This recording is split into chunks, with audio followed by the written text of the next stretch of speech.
Hey, this is Emily Galvan-Almanza from Partners for Justice with your thing you need to know about the criminal legal system. This one's urgent. Juvenile false confession. So most people think that false confessions are something that could never happen to them. Only 4% of people think that they themselves could ever falsely confess to a crime they did not commit. And that's why juries find confessions really persuasive. They think no one would ever falsely confess.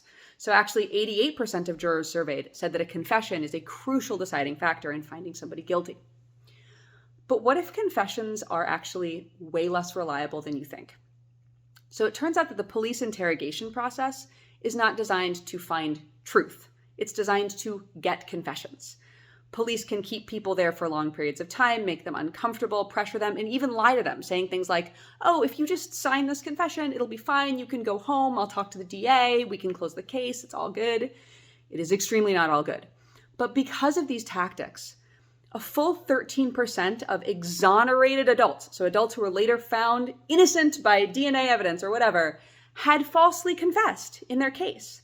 And that number is way higher for kids. Almost half of kids who were later found innocent had falsely confessed in their case.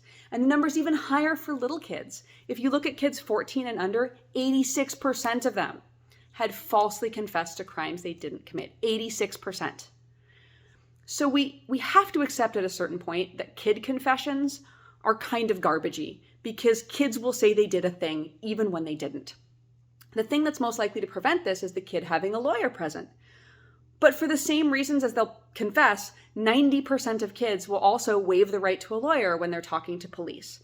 Now, California tried to fix this by putting a law in place that kids have to have a lawyer present to talk with before they're interrogated. And more states need to do this because kid confessions are garbage.